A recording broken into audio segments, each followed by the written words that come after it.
Hola i benvinguts en aquest nou Grammar Video. Avui concretament us parlaré sobre els causative verbs have something done i get something done, dues expressions que són molt semblants i que utilitzem més o menys igual que la passiva. Mirem aquest exemple que tenim aquí. Tom had his car painted. Amb aquest exemple, en realitat no sabem qui li va pintar el cotxe al Tom, simplement sabem que algú li va fer. Mirem aquestes dues frases per contrastar. Someone painted Tom's car. Aquesta frase és una frase en passat simple. Tom's car was painted by someone. Aquesta és una frase en passiva. Els causative verbs expressen la idea de que algú ha fet alguna cosa, ha causat una acció, d'acord? I per això la frase que està en negreta més gran, Tom had his car painted, expressa la idea de que algú li va pintar el cotxe al Tom, però aquí no es diu qui va ser. Segurament ell, el Tom, va encarregar que algú li fes. Tenim dos exemples més. My house was sold. Aquesta és una frase en passiva. I had my house sold. I aquest és un causative verb, que vindria de have my house sold. Aquesta frase vindria a dir que jo vaig fer vendre la meva casa. És a dir, algú es va encarregar de vendre-la per mi.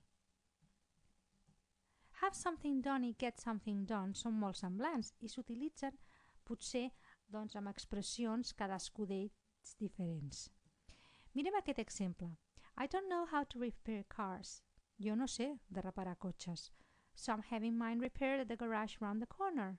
Per això el meu me'l reparen aquí al garatge de la cantonada. Having mine repaired es refereix al cotxe, que en aquest moment me l'estan reparant. I és a dir, com que tu no pots fer, doncs una altra persona t'ho fa. Aquesta és la idea dels causative verbs. Algú t'ho fa per tu. Aquest exemple, after being late for work every day for 2 weeks, Billy had his pay reduced. És a dir, en Billy, com que va arribar tard cada dia durant 2 setmanes a la feina, se li va baixar el sou.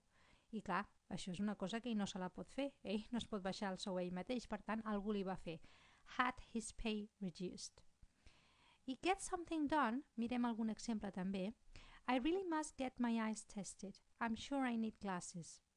Doncs si tu ja saps que t'has de revisar la vista, perquè creus que necessites ulleres, com que tu no ho pots fer, que t'ho ha de fer un metge, doncs fa servir aquesta expressió. Get my eyes tested. I stood so close to the fire that I got my legs burnt. Això voldria dir que, clar, tu mateix, per interès propi, no et cremes les cames, sinó que aquí et vas acostar tant al foc que se't van cremar. I va ser el foc qui ho va fer, oi? I got my legs burnt. Ara, per veure si heu entès aquesta idea dels causative verbs, aquí teniu 5 frases que les hauríeu de tornar a escriure, però amb expressions amb have o get. Com que és una mica difícil, mirarem la primera, a veure com queda. The mechanic changed the oil in my car. The mechanic changed the oil in my car. Aquesta és una frase que està en passat simple. Tornem a reescriure-la amb have. I had the oil in my car changed. Fixeu-vos. Com que la frase inicial estava en past simple, doncs jo he fet servir had i no have. I què és el que ha passat? Que jo he fet que em canviïn l'oli del cotxe. No ho he fet jo. Per tant, I had the oil in my car changed.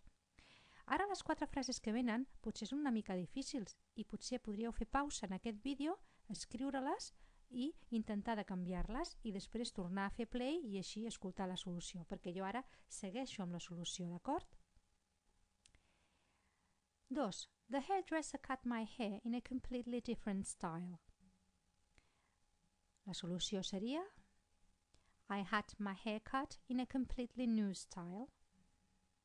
És a dir, m'han tallat el cabell, no ho he fet jo, he fet que m'ho facin. Per tant, had my hair cut.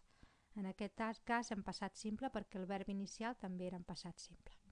A decorator has repainted our house. Doncs, we have had our house repainted. Fixeu-vos, a la frase inicial es parla de la nostra casa, our house, i per això a la que escrivim comencem per we i no comencem per I, com a les altres. We have had. We have had perquè a la inicial hi havia un present perfect, llavors ho hem canviat aquí també per un temps compost. Número 4. Una mica més difícil potser perquè és més llarga. A friend of mine who's an electrician is going to repair my DVD player next week. Aquí tenim un futur, és algo que passarà, algú que em farà algo. Doncs un electricista que em repararà el DVD.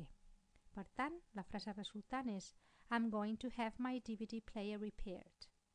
Going to have seria el futur. I la resta de la frase realment no seria necessari posar-ho. By a friend of mine who's an electrician no seria necessari, I la última, my jacket is being cleaned at a specialist cleaners. I'm having my jacket cleaned at the specialist cleaners. I'm having my jacket cleaned seria, en aquest cas, having. Per què? Perquè a la frase inicial is being.